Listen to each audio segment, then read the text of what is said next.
Welcome everybody. Just give a few more minutes for people to join. You're joining a webinar on financial modeling standards. Hopefully you're in the right place and you weren't expecting something slightly sexier. This is what we're going to be talking about for the next hour. And so you're very, very welcome. My name is Kenny Wetler-Jones, and it's a real pleasure to be hosting this event, and we are recording it, and it will go up on YouTube afterwards. But it's great to have you all here. I've been teaching standards and talking about standards for a long time, and somewhat having a little bit of a dog in this fight in that I've been promoting FAST for a while. I really wanted this to be, an impartial debate. So I invited a good friend Danielle to moderate this discussion. And Danielle, over to you to introduce our other panelists. Yeah, thank you, Kenny. It's quite an honour to be on this panel of such illustrious financial modelers, people who've been in the industry for a very long time, including you, Kenny. So it is fantastic to be here, and we can see the participants are all coming in thick and fast. This is pretty popular. I thought it would be. So yeah, it's my pleasure to be here. I'm Danielle Stein Fairhurst, joining you from Sydney, Australia. I'm the odd one out here because I think everybody else is way over in Europe. So it is evening here and morning for you guys. So it's my great pleasure to introduce our panel for this evening, or this morning, I should say, for you. So I'm going to introduce each of them. They each are going to talk about a standard which they're involved with, or that they use, or that they've been very instrumental with getting started. So I'm going to start with Rickard Wärnelid. I've known for many, many years from Sydney. He started his own company, Corality, which then started the SMART modelling methodology. In 2016, it was sold to Mazars. So Rickard is normally based in Sydney, but he is not able to come back to Australia at the moment, and he's working last year and this year he's working in Sweden. So Rickard, welcome. Could you just tell us a little bit about the SMART methodology, please? Yeah, sure. Thanks, Danielle. Thanks for that introduction. Yeah, you're right. I am usually based in Sydney, now in Sweden for a little while longer due to COVID. So see you back in Australia soon. But yeah, looking at our methodology, as you call it, and look, I think this is where we're slightly different to the other panelists as well, in that we speak about a financial modelling methodology compared to standard. There's different ways of looking at this. Our view is that we try to drive, I suppose, voluntary adoption through a set of guidelines. That means it provides significant flexibility while adding robustness. So we're looking to sort of have a broader adoption than what you might get through a forced adoption, which arguably achieves a higher level of consistency and quality. So our guidelines are driven through, through training courses, of course, but also we have an open philosophy around training and tutorials and example models. The heart of our methodology, which we now call Mazars, or Mazars, if you prefer the French variant, it comes from the heart of project finance and infrastructure, which is similar to most other methodologies and standards in this sector, which is because that's where the highest level of modeling quality is required. So we come from there, and we're now expanding that. We've got 40,000 colleagues in 90 countries. So we're trying to make sure that the methodology aligns with people in M&A, corporate finance, financial planning, etc. So not being too strict, but adding that robust framework as opposed to expand on to drive consistent and robust analysis. That's really interesting, Rickard. It's so important that we have standards, and driving it through adoption of rather than forced adoption, I think is great. So I'll just move over to Andrew. Now, Andrew Berkley is the Managing Director of financial modelling consultancy F1 F9. He's been running FAST-based financial modelling courses all over the world. So FAST was started probably the oldest, or the first financial modelling standard that I certainly was aware of. I had the pleasure of catching up with Andrew when we both happened to be in Brisbane quite a few years ago. So FAST is really about building a model with someone else in mind. Is that right, Andrew? Do you want to tell us a little bit about it? Yeah, sure. So the philosophy of the FAST standard is as Rickard was saying, actually, it's a big emphasis on consistency and robustness. But the underlying philosophy is saying you're building a model for somebody else to read, and therefore transparency, I think, more than anything else, drives the standard's rationale. And that's the reason for consistency, is we want to produce a model that is easy for somebody to read, and easy for somebody to read who doesn't necessarily have a huge interest in the intricacies of Excel or huge Excel abilities, and therefore transparency and navigation is absolutely critical. And as Danielle says, yes, I think it's the oldest of the standards. It was written in 1999 by two modelers, Morten Seersted and John Richter, and they published it as a way of saying, look, if you follow this approach, then you will build a good financial model, and a good financial being defined as one that has the letters of the FAST acronym, a model that is flexible, the level of detail is appropriate, it's got good structure, and most important of all, it's transparent. It is set out as a series of rules, and those rules, they run to about 60-70 pages, and you follow those rules. But I think even more important, there are exceptions to those rules, and they are also clearly documented and carefully documented. The idea being that you are then working with something that will build a model that is highly consistent.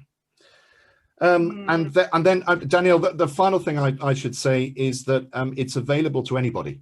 So the standard is put out in the public domain. And again, while I think forcing adoption is not something I'm going to espouse, certainly trying to make it available for people to pick up and make use of, if they find it useful, is very, very much in the spirit and the philosophy of what we're doing. We already have a heckler. We have Peter Bartholomew commenting on you there, Andrew. Is the financial model, is the FAST standard is creating a model for someone else to read or for someone else to use? Would you like to comment on that? I think I'm not sure of the distinction, but I think I would want to be able to read a model well before I start attempting to use it, I think is That's true. That's true. Thank you so much, Andrew. We're going to pass over to David Lyford-Smith now. He is with the Institute of Chartered Accountants in England and Wales, which acronym is ICAEW, which you may be familiar with. He is the editor and manager of the Excel community for ICAEW.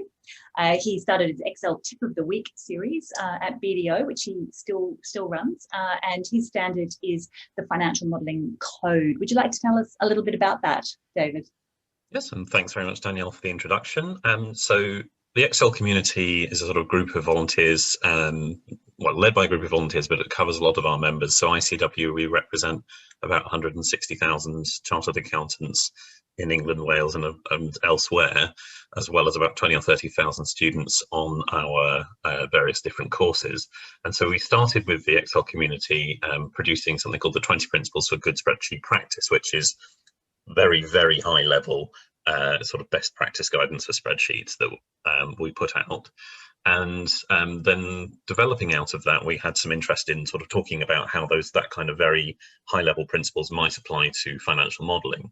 And in particular, actually, the project started outside of ICAEW with a group of different firms and financial modelers kind of comparing what they were all doing within their own organizations and trying to kind of line up the bits that everyone or almost everyone agreed upon, and trying to get to that state. And then when they had something that they felt was reasonably close to that, they decided that based on the 20 principles that we've done and the other work that ICAEW has done in terms of thought leadership and our kind of public interest point of view, should take it over and run that to completion.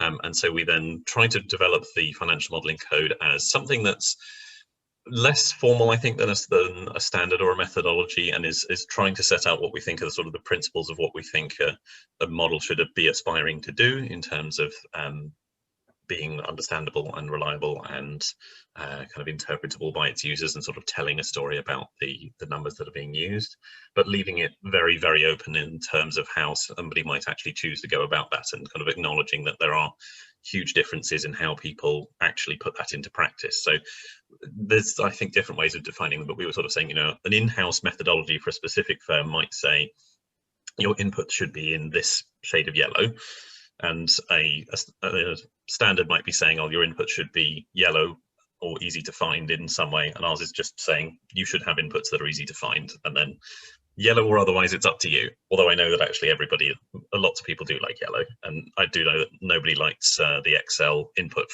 format. It's so ugly, isn't it? As far as I know, just whichever engineer picked it as Microsoft is the only person that does. And so that's what kind of how we were trying to put that together. And then it's like all of ICAEW's thought leadership work, it's available freely to the public.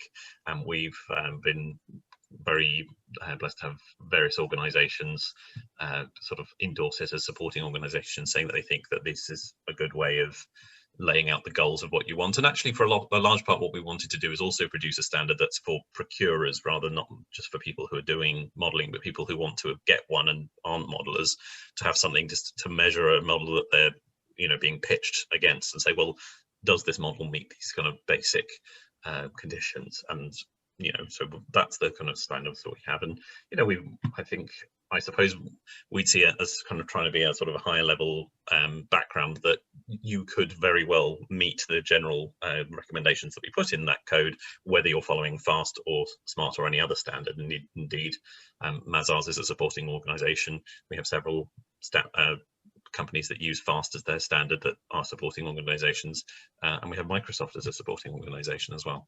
So I think just trying to be a high level approach to things. Thank you so much, David. So now that we've got the intros out of the way, you've got a bit of an idea of where everybody stands and what the different standards roughly are about. We're going to start off. Kenny's got a bit of a poll for us. So Kenny's just going to launch that poll, and he'd like to find out about what everybody thinks about the use of financial modelling standards. So whether you think they are an important element of the professional financial modelling, and whether your organisation applies a financial modelling standard across all of their team members. So just a very quick agree or disagree. And when we finish with that poll, I think Kenny's got a bit of a sneak peek preview of the huge financial modelling survey that was conducted recently. So is that how the results looking, Kenny? Good, Danielle. We're 70% there on the poll. So I'll give it a second or two more. People are still voting. Wait till that slows down a bit. And then once I'll share the data, the response from these two questions, and then I'm going to compare that to the results from the 2021 Global Financial Modelling Survey, which we just completed last week, and which we'll be publishing in a couple of weeks' time. But we've kind of analysed how many responses? 1,000 people. 1,000 people, Danielle, took the survey. Yeah. So you know, it's interesting. I'm from all sorts of companies, from all sectors, from all over the world, and the data is shaping up to be really interesting. And we'll be publishing that in a couple of weeks' time. So the voting has stabilised and kind of stopped. So I'm going to end the poll and share the results. So what we're seeing is 98% agreeing with the statement that standards are important. And I think we would expect that from a webinar of people who are interested in standards. I think that's somewhat of a self-selection bias. Yeah, you wouldn't be here if you didn't think standards were important, I imagine. I guess so, right? And 39% of people on this webinar say that their organization is applying a standard. So let me just compare that. It actually compares very well with the results of the survey. So let me just share this. 1 second. Stop the poll.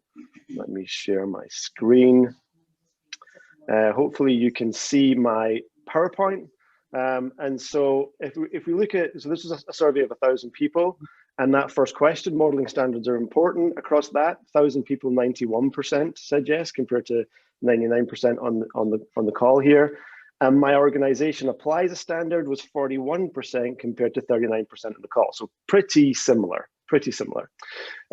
We asked an additional question to those in the survey, to those who did apply a standard, what standard do you apply? And this was the results of that question, with 52% applying their own in-house code, 24% on FAST, and you can see the other results there, Mazars Smart 9% and the code 6%. I would just own the fact that there's probably a little bit of a bias in the data, because we were promoting the standard to our audience at Full Stack, a lot of whom have done my training in the past or Full Stack training, and so there's probably an inbuilt FAST bias in that audience.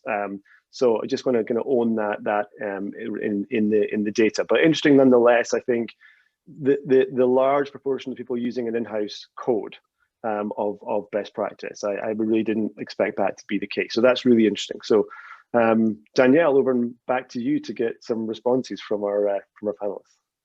Yeah, I'd like to see what the panel thinks about that. Does anyone have any comments? Anything they'd like to? Was that kind of what you expected? What do you think, David? I think it's about what I'd expect. I think it's always interesting that there's this big gap between, this huge majority, overwhelming majority that think that a code or some sort of standard is important, and then a relative, a sort of slight minority that are actually using one, and it's always that frustration about that gap between what people, best of intentions than what they're actually doing in practice. And Absolutely. Obviously that's not easy to fix, because it's not necessarily the case that people filling out that survey are in a position to impose a standard on their organization. But I think it's something that, at least it's good that financial modelers see that there's a need for standardization, even if that doesn't always translate in practice. What are your thoughts, Rickard?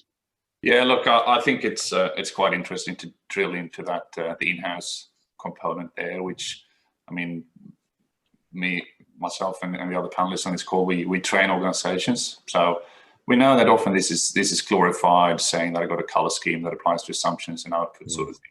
Now, that's not a standard or a methodology. That's just picking some color schemes in Excel. If you don't have templates, if you don't have consistent valuation methodologies, if you don't have quality and assurance procedures and defined ways of doing the various modules, everything from, say, the service reserve accounts to equity return analysis to your valuation methodologies and comps, etc. That's when you start getting into an interesting level. And this in-house thing, the second layer of that is that people say, yeah, we have an in-house methodology or a defined way of doing it, but is it applied across your whole organization? The answer is very often not, because you've got one important step is to make sure that is there one person who's accountable and authorized to say this is the way we do things globally. Very often we see that you might have a good view at head office, for example. So it might be, say, Singaporean advisory bank or whatever. They say this is the way we do things. But if someone's sitting on the other side of the world, they might go, in my previous job I did it another way, so I'm just going to keep doing that. And are you authorized to police that behavior? And the answer is very often no. Now we're starting to see, I suppose COVID's helping in this regard, that the world's shrinking and we're getting more digitally connected and collaborative, and therefore things are actually improving because information is shared more digitally, and the distance between offices is shrinking. But I just put a lot of caution in that. Basically, I interpret the in-house code as a no. We don't have a global financial modeling standard. I think it really highlights the difference between what people think should happen, or they know what should happen, and what is actually happening. Is always that gap. What do you think, Andrew? Yeah, I just wanted to build on that a little and make a couple of extra comments, part of which I'm seeing coming through the chat.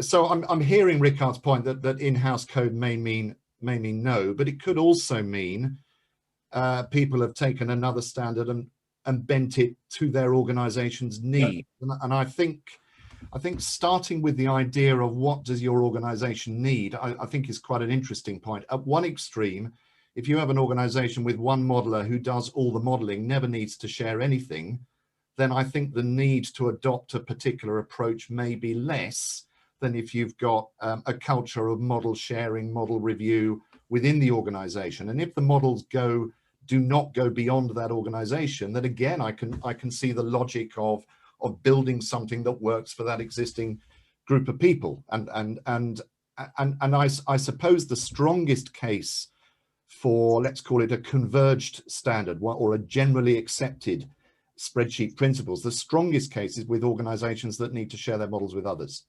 And I think all of our standards have come from that position of saying, look, it's not something I can just hug to myself.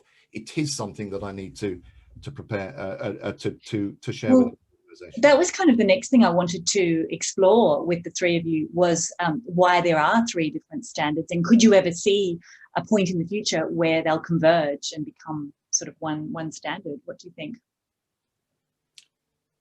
Who are you asking, Danielle? Oh, anybody. Maybe we'll go back to David. Sure. I think that, as I was saying in sort of the introduction, that our code was sort of really an attempt to start doing exactly that, and not to be in competition with anything else, if nothing else, because it can't do the job of a detailed standard, because we don't have the level of detail and recommendation about how you should calculate the particular things or how you should go about building a model in detail.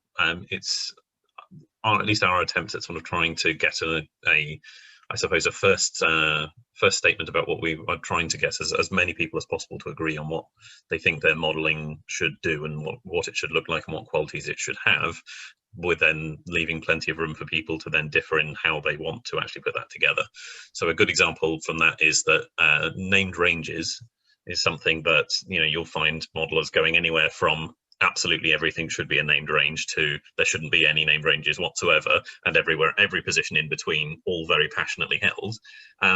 Whereas we've just tried to say, if you use named ranges, make sure that they're understandable and easy to identify, and not just strings of random initials. And then it's up to the individual person to try to do that. I do acknowledge that we've gotten sort of so far with it.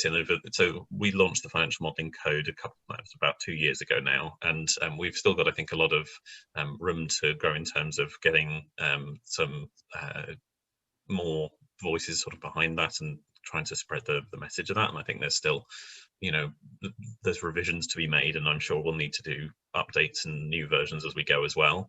But I think that's what we're at least attempting to do. Mm. And do you really think that the standards are that different? I mean, could they become one? What do you think, Rickard? Look, there's a few different levels to this conversation, I think. Where it gets interesting is in a forum like this with an educated audience and experienced panelists, right? We are speaking very much about the tip of the iceberg. Like, how important is it that we see the established financial modeling methodologies and standards converge? Is that a more important theme than to say that which is, in contrast to this survey, the 95% people in the world who's basically starting from ground zero. My view is that taking that first step is where we're going to have the biggest, I suppose, collective impact on where things are at. And that goes very much back to the financial modeling code, which says, do things, stick to it, and do it better. I can talk about it, and I'm simplifying a little bit there, David. But not that much. Like that is basically the lesson. Yeah, I mean, if you're speaking to professionals and say, do you care if I review a model, I'm going to do an investment analysis and the model's built in FAST or in the Mazars methodology? Look, it's so much better than just getting rubbish from someone, right? So that's not really, I don't think that's the main point. I mean, the question then, if you then take the next step, so will they converge? Look, I think things are converging, but it's not necessarily through FAST or the way we do it at Mazars. I mean, the question really was, are there more than 3 financial modeling standards? I mean, the reality is there's a lot. These in-house things often get a name by someone who leaves and set up an independent firm. I mean, I could name another 20 professionals in the firm and say, I have an established way of building models. Might call it standard, might call it methodology. I give it an acronym name, and voila, it's somewhere between FAST and the Mazars way of doing things, right? So I think that way we start getting to a global convergence.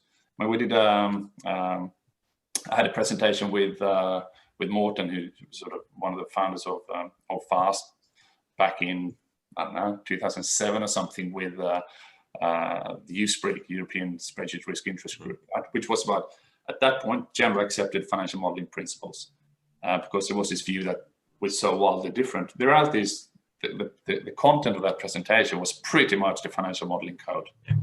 So I think this, there's some methodologies which I distinctly think are not great for the world if they're, too software driven, for example, or too specific and restrictive.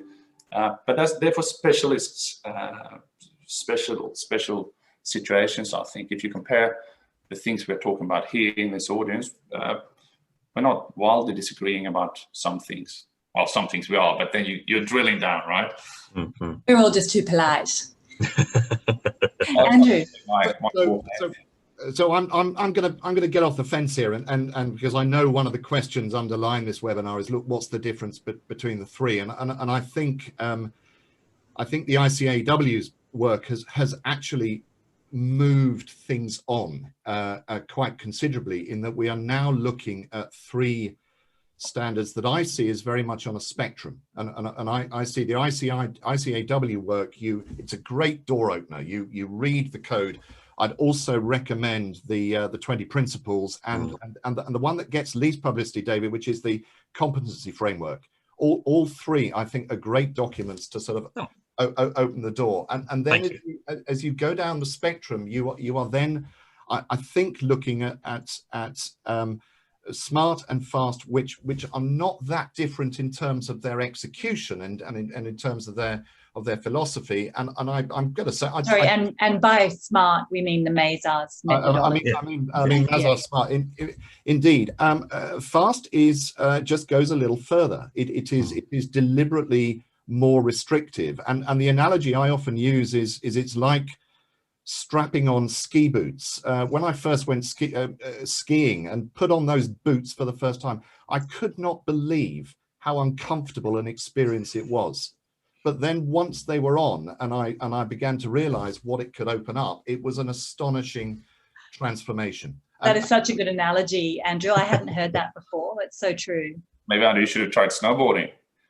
Yeah, so Mazars is like Rickard, that had struck me as well. Whether Mazars smart may be more like snowboarding, and hey, maybe ponder that. I'm not sure if that's a good or bad thing, but it's more fun regardless. So the next thing I wanted to check in with you, and I think you've kind of touched on this already, but just the changes that we've seen in the last 12 months with restrictions of the collaboration, particularly across financial modelling, has just become so much more accepted, I suppose. I certainly have found that I've always collaborated with people online, but it has just become much more acceptable, and it's just the common way of doing things now. And I think in some ways it kind of makes things easier to be able to sort of just pass models across people rather than having to sort of physically be there. What do you guys think? Who wants to talk about that? Maybe David? Or who wants to? I'll talk briefly. This is one of those things where, looking behind the curtain a little, I'm actually a general Excel generalist and trainer, and I'm not a financial modeler on my day-to-day job. But what I've found, I think, from talking to our members and those in our kind of financial modeling groups, is that, there's a huge increase in interest in all of the various online collaboration tools and sharing platforms. But I think also at the same time, most of that seems to have really been, it's people talking about that and the impact it's having on version control and sharing of things. I still see that from at least the people I'm talking to, that it's still a lot of, the kind of detailed expert modelers building something and then sort of someone else looking at it. It's not being built in a sort of multi-team collaborative way that much differently from before. But I think that's got to be the direction that things are heading. And certainly, we were talking earlier about USPRIG, the European Spreadsheet Risks Interest Group, the academic research group on spreadsheet risk and error, that shows that, effectively 100% of spreadsheets have errors in, and also that self-review only gets you maybe a third of them, catching maybe a third of them. If you want to catch more mistakes, you need other people to be reviewing your spreadsheet. And I think that's true no matter what kind of spreadsheet you're making and wherever you're using it. So. Yeah, just if I could expand on that a little bit. I think one part of it's collaborative development of financial models. I mean, technology is almost there, It's not quite there, but it's almost there, especially if you've got an organization set up on Microsoft Teams, for example, it's very, very close to working as intended. The challenge is really around the point that you might, let's say you've got 3 people developing different parts of a model. You know, with a model comes calculations, but also comes logic and intended outcomes and a business case and linking all that together. So you might have certain sections that are all right, but they're still logically disconnected, which means at some point you need to say, look, let's freeze this thing. Someone takes a step back and say, do these assumptions across various parts of this model link up with the logic and the business case and the situation I'm actually trying to analyze?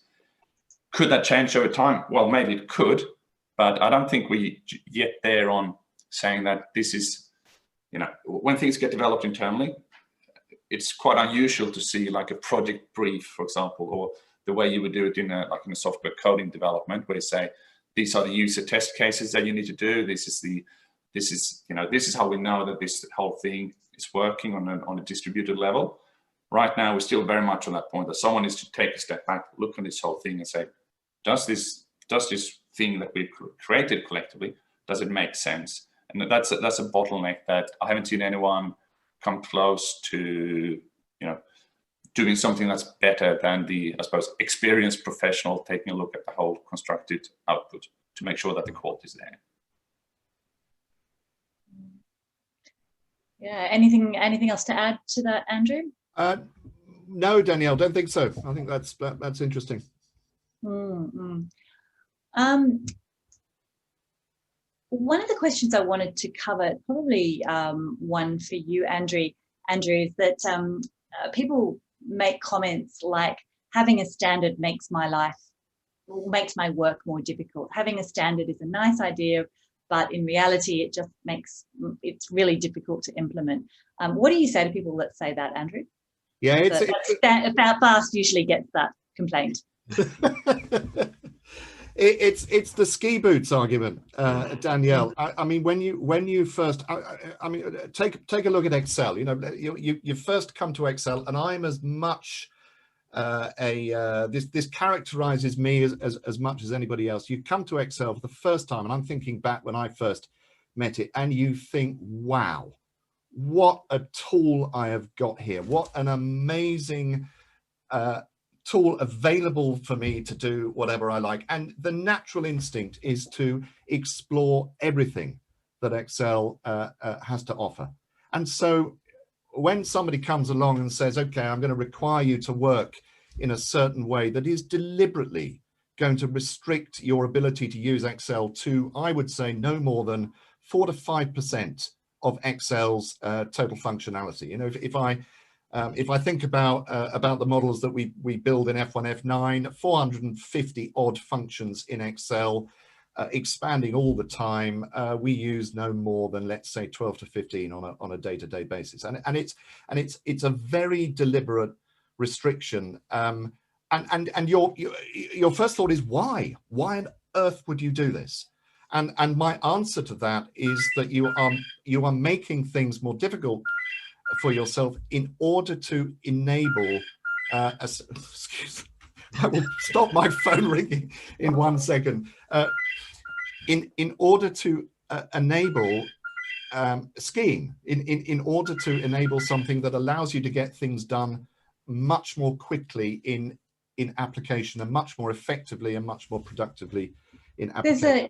There's an interesting comment in the chat from Adam saying that it's interesting that the panelists are all from Commonwealth countries and there's no one from the US, which it's kind of interesting because you wonder whether perhaps we from Commonwealth, or you know, perhaps we like the rules. We're more inclined to put sort of guards and frameworks and standards around things. It's an interesting comment.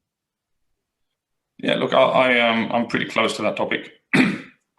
What we're seeing where the US, or the Americas, I should probably say, is far ahead of other continents is around investment banking templates and methodologies driven around that bit.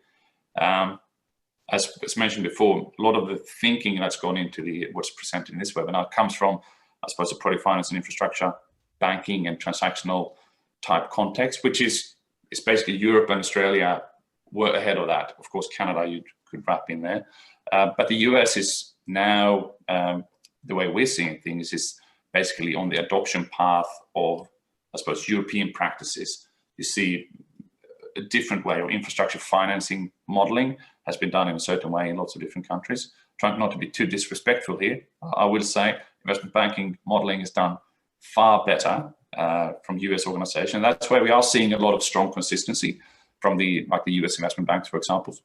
But it's a different way of modeling. And this sort of goes back to this, can you have one methodology or one standard that applies across all things? I mean, just as a simple case, I think everyone on this call will say that circular reference as a model is something you can never do. You speak to any investment banker in the US, they'll say, yeah, of course you do. How else are you going to get this thing optimized, right? Because it works in their application. But you do that in project finance, you get your, well, it's going to end rather poorly. Yeah. I would just say, just to interject there, I did have lots of messages from people in the US asking if the webinar is recorded. There's a little bit of a time zone bias here because it's the middle of the night for folks in the US, so that may be why there's fewer people on from the US. Yeah, that's true. Yeah. We might move over to some of the questions that have been asked by the audience, and there's a couple of questions about some of the newer features in Excel. So some of the new technologies that are coming out, like in Office 365, so things like the Lambda function and let and all of that, as dynamic arrays is a really good example of something that really fundamentally changes the way that we can build the formulas in a financial model.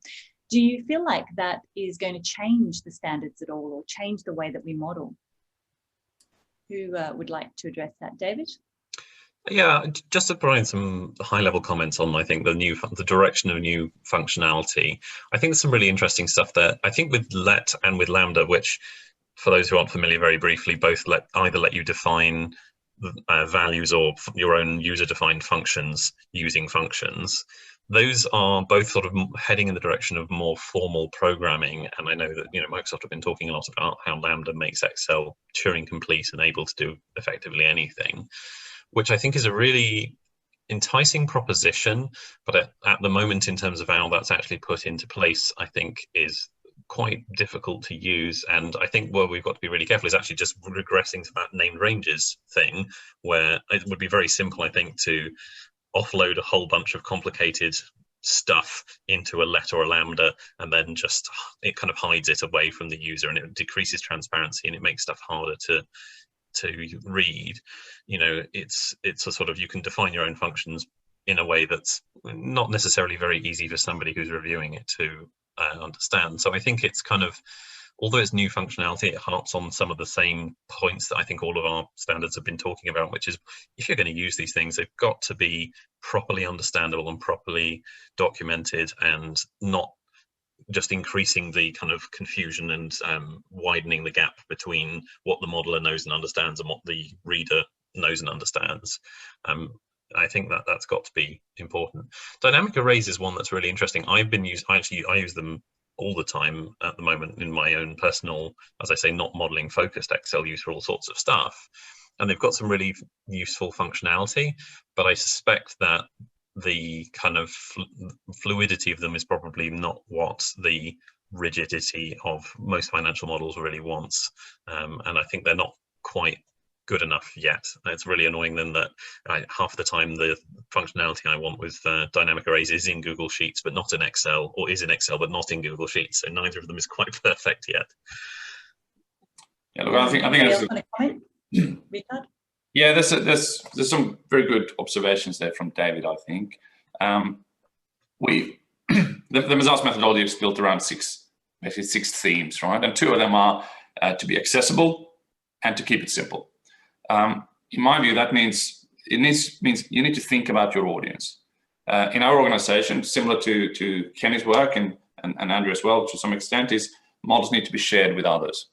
Do I know, or am I confident that people are competent in interpreting, modifying, or using a Lambda function? Right now, the answer is very often no, it's not. So often our interpretation there becomes, well, that means that I probably shouldn't do this because it's likely to confuse people. That doesn't mean that I'm not recommending people to use it when the application is right. So if you're speaking, for example, for an in-house group that can achieve things in a faster way or in a better way by using dynamic arrays or Lambda functions or whatever you want to get, then that's cool. I really think that should be encouraged, because that's how we drive, I suppose, a broader adoption of new features. I mean, it's taken forever to get people to start using things like sparklines, for example. Now it's using sparklines. It's the best thing ever in Excel. It's been around for good 5, 6, 8 years, whatever. People still don't know how to use them, right? So we need to get to a mainstream adoption of certain types of functionality before it can be called recommended use in practice.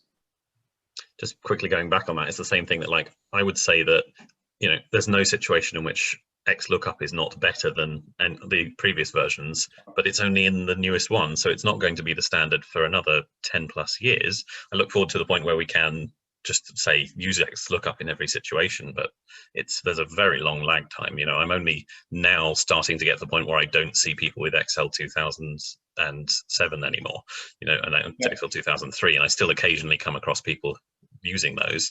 So it just takes a very long time for anything new to become universal. Yeah, absolutely. Andrew? I think there is an important, and I'd argue, deliberate disconnect certainly in the FAST standard. I'd be interested in the other views on their standard, between the standard itself and the software that underlies it. By which I mean, if a replacement for Excel came along tomorrow that was better in every respect, I see no issue with the FAST standard saying, well, look, we're going to use this standard with this new software. And I think the danger with having a standard that follows the functionality of the software is you feel forced to comment on everything that the software is doing, all of which may be powerful, but not necessarily relevant if your prime concern, as Rickard is saying, and I think both Mazars Smart certainly makes reference to storytelling. A model is a story that is told with numbers, and you are trying to tell that story as transparently as you possibly can, which doesn't necessarily mean you're getting into Lambda as a way of telling that story, as a way of getting something done quickly and with the principles of software programming. Yes, maybe, but does it tell the story?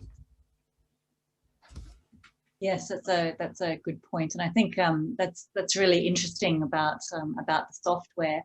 There's a good comment in the chat about, what do we think about the future of the financial modelling platform? Would it be further developing on an Excel basis, or are there plans to shift towards a software platform? And I think a good standard would be able to adapt to any platform. So does anybody want to comment on? To some extent, right? Sorry, Rickard?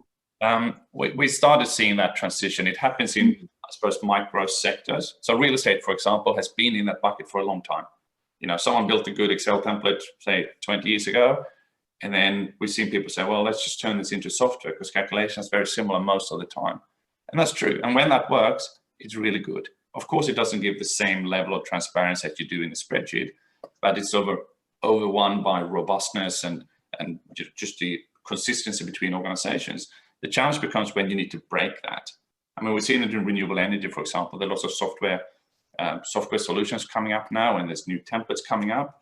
And someone says this is the way to do like solar park, right? You do that, and then you build that up, and then someone comes around and says, "What if we put in 3 hydrogen converters here, and we have a little gas storage, peaker, whatever?" Well, it doesn't fit into the software. So what are you going to do then? And that's the real challenge of saying, well, how do you build that out? I love seeing robust software solutions or templates which are locked down and works. And that's something I think can be done within organizations, and it should be done in organizations, like evaluation template, for example, if you've got 100 assets, but it should be done the same way across all your assets. But when you try to broaden that across an industry or a sector, it gets very difficult because people look at things in different ways and they've got different business models which just don't quite fit in there.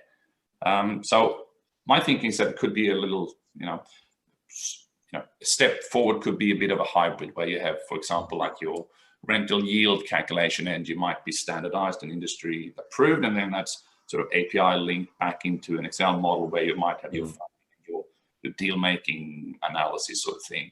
So if you want solar panels on top of your commercial real estate, well, you can bridge the two and make it all come together.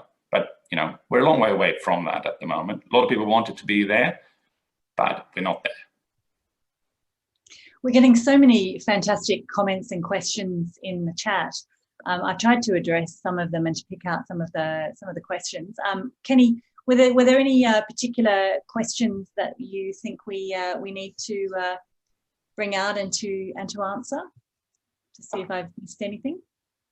What I'm seeing in quite a lot of the comments is about really trying to understand the differences between the different standards, like really how are they different? And I wonder if there's a piece of work to do there. Some people have, tried to get to grips with what actually are in the standards, because some of them are publicly available, some of them are not. I see that comment coming up quite a lot in the questions and in the chat. It might be great to do something which is a combined comparison, so that people can really understand the differences. That's one thing I'm seeing coming up. What's the full stack modeler approach? What sort of methodology do you use in the program? Yeah, look, so I mean, a lot of the teaching is based on FAST because I'm teaching it, and in terms of the modeling stuff, right? So I come with that bias, but we've also tried to be standards agnostic and teach people that they're, what the other standards are, and it's actually that's the genesis of this webinar, because I mean we're having live sessions in Full Stack Modeler talking about these are all the different standards. So yeah, we're talking about FAST. We picked this one for this training course, but actually here's the whole concept of Full Stack is teaching the whole array of Excel modeling technology skills across the whole piece. And so we want to make people really aware that there are multiple standards. And then we got into discussion about, what are the differences? And we thought, well, let's see if we can, bring these together and have this discussion. And that's kind of where the idea for this webinar came from. So yeah, I mean, it is the training is based on FAST. We would love to do more on, presenting smart and so on as well. So, to get more depth on that. I guess not, the issue is it's not publicly available, and I think that's some of the stuff that's coming up there. But also, I mean, I'd be keen to hear about the kind of coming back to the technology piece. Tools like Medano and the one we're developing, OpenBox, are aiming to kind of break this a little bit in terms of creating a modeling layer separate to Excel to speed that whole thing up. I'm just wondering what panelists think of that conceptually as an approach to this problem of consistency and applying standards and so on. And Rickard, maybe for you to pick up, because you were talking about specifically the software there, right? Yeah, sure. Because what we're trying to do there is not have the real estate approach of here's the lockdown software, but rather here's a modular build tool that lets you put your components together. So when you want your 3 hydrogen, components, you can slot them in. Do you think that has merit as an approach? Yeah, absolutely. Look, I'm a huge ambassador of basically automated modular development of parts of financial models and then link them together. And to be honest, most professional organizations have similar tools internally. That means that you can link things up, and you might have a module library, for example, which is, it's not quite the same as saying, I want to link all these things up together. But we do model audits, right? We like consistent models. So for example, for us to audit a FAST model, it's easy because we know exactly how it's built or should have been built. If it's built in a different way, well, it's a problem. I think that's the way we'll see development happening.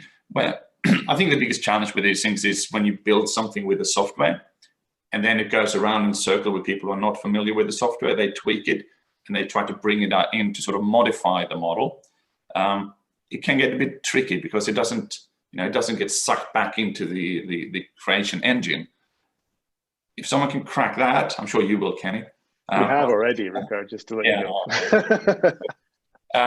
But look, I'm with Andrew here. It doesn't change anything in the profession. I mean, Mazars and my team will live by working out, the fastest way of solving the challenge for the client. They don't really want a model. That's not the goal. They want the insights that the model brings, right? I agree with that. first one in line to sign up to anything that does the job, right? And I think everyone in the industry is welcoming such a move. It's just it's not easy. Yeah, I think that's so right. It's the insight from the model, right? That's what people are buying. I think that's what a lot of us forget when we get into the minutiae of modeling standards and so on. What clients want are answers and analysis. Yeah, and the model is just a tool to deliver that. Yeah, Andrew. And Kenny, let me pick up on that point. It was something that occurred to me only thinking about this webinar, is that all of our standards are by their nature back engineered, but by which I mean they are a documentation of years and years of modeling experience gained by building and looking at models. And the thing that struck me is you can read all three. You can read the code, you can read FAST, you can read Mazars Smart, and you can come to the end of it with no real clear picture as to what a model is going to look like that you build according to that standard. And I almost think that as part of pushing the standards forward, and it may be this group, we commit to do this, is we invent something that is a lot more visual in showing the results. What is the result of applying FAST? What is the result of applying Mazars Smart? What is the result of applying the code? And what are the differences? Not necessarily in the standards, but in what you see once you've applied them.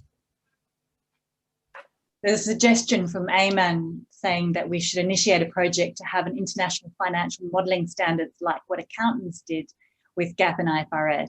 So there you go. The challenge for us. The generally accepted spreadsheet principles. The GASP, absolutely. Yes, the GASP. It's got a great start on the acronym there. Okay, I might just one last question that I thought was quite good. Somebody asked, did you have any? So there's a question from Mark asking, does the panel have any advice on rolling out the standard within an organisation? I think that's always a challenge. Yeah, look, one trend that we started seeing, which I think I'm very much welcoming, is within large organizations. So as a first step, instead of going straight to the rollout, is to start by creating some people call it like the financial modeling committee, for example, or a financial modeling quality group or something like that, which got representatives from various departments and countries and said, let's just talk about this topic. So the first step is to basically look inside and say, what are we doing already? What are the applications we are using models for? Who's involved? What do we like? What do we not like? Maybe we're already there, or maybe we've got this massive divider between two different countries. If you start there, it's sort of the easy first step to think about how you roll things out before you've had that internal discussion. It leads to failure. It always does, because then it happens in 3 different places, and then you roll out inconsistencies. So I think that just get together in a room, whether it's a virtual room or not, and talk about it, share some models internally, and then you may bring in some, like you might bring FAST, you might bring in Mazars and someone else for demonstrations and webinars or whatever you want to do. But don't go too fast on that first point. Any other comments? I think I'd add to that. It's like any other change program. It's difficult. It needs careful planning. It needs a process of unfreezing current attitudes, exploring new attitudes, and then embedding those in. And it's not easy. It requires a organization review with the added issue that you are dealing with legacy models. The question is, okay, if I'm going to adopt a new standard, what do I do with all these models that we built previously? And the answer is often a difficult and a costly one, which is they need to be rebuilt. Just to finish, I completely agree. I think that identifying those key stakeholders, finding out what the kind of current issues are, and convincing people of why this change or the standardization is going to make things better for the organization as a whole, but also for them individually. Something I see a lot of times with expert spreadsheet users is that they are often all in favor of standardization and proper practice in theory, but just not applied to them personally, because they're super users and they're really experienced in it and they can manage without them. And I think that's absolutely not true, and that for all that people you might get very experienced and very used to things and thinking that I'm I'm great, so I don't need to do it, but it should be done in general. It just doesn't work. Not only are you not leading by example, but actually, I think just because somebody's very experienced doesn't make any real difference to their rate of making mistakes. It just makes a difference to what kinds of mistakes that they make and and the impact of those mistakes. So I think that, you know, leading by example and making sure that everybody really does follow things, even if, yes, it does mean things are a little slower and it takes a little longer and it's a little bit harder to do, but it's still important. Yeah, and look, that's also where we often see these steering groups or these change or discussions being driven basically by Excel experts, right? Which is, it's counterintuitive in a way that you often get from the discussion we're having now, which is around, you know, guidelines and frameworks and quality and robustness and standardization.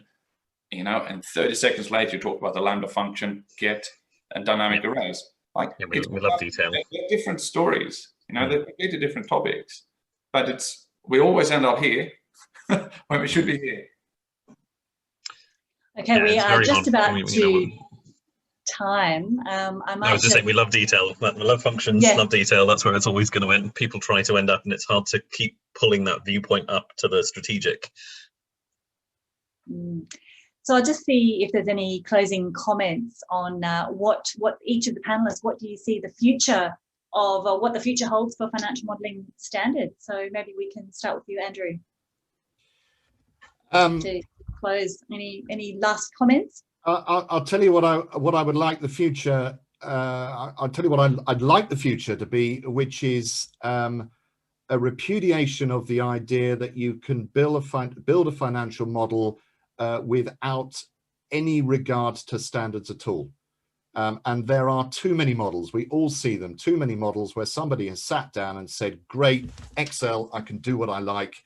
And they built that model to satisfy their own ideas of design and construction without enough consideration of those that are going to come after them and try and make use of that model. And if the future changes that, makes that cultural change so that people say, I have to refer to something before I start, then I think that would be a better future. And what about you, Rickard? Any closing comments about the future? Yeah, look, I like to bring it one step back in terms of the development of people. I think a huge impact could be had if basically university degrees that involve any type of Excel work had basically, let's just call it the best practice spreadsheet usage session. That might be the financial modeling code, or ICAEW layer. Doesn't need to be modeling standard specific, but for people to understand that things should be transparent and it should be consistent and it should be done in a specific way. Then I think we'd have a huge starting point that at least, you know, there'd be hope for the next generation to do something better than what's been achieved in the last 10 years. Thanks, Rickard. And yeah, just 2 minutes left. What do you think, David? I'll keep it brief. Trying to pull the camera back a little bit and not just talking about financial modelling, but Excel errors in general. Going back to Usbrig, they have a horror stories section on their website, which sort of collates news stories about big spreadsheet mistakes. So most recent one that I think caught a lot of attention was the Public Health England's coronavirus contact tracing. They lost a bunch of data because of spreadsheet errors and limitations, partly through using old Excel and partly through using Excel carelessly.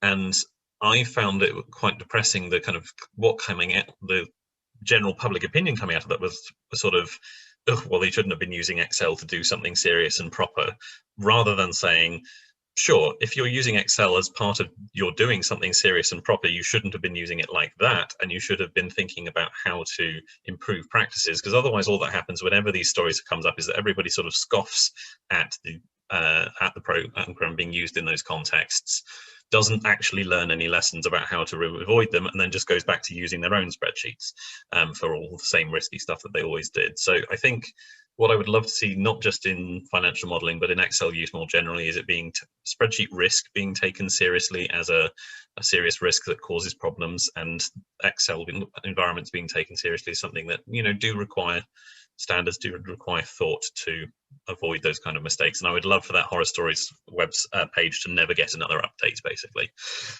Yes, that's something to aspire to. Any closing comments from you, Kenny? I just really want to say thanks to the panelists and to the fantastic contributions on chat and on Q&A. People have strong views, and it's great to see that. It's great to see the debate and the discussion, people sharing with each other on the chat. This has been really my favorite webinar of 2021 so far, no doubt about it. So thank you all so much for taking the time to take part of this, and I look forward to GASP in the future. That would be an interesting project.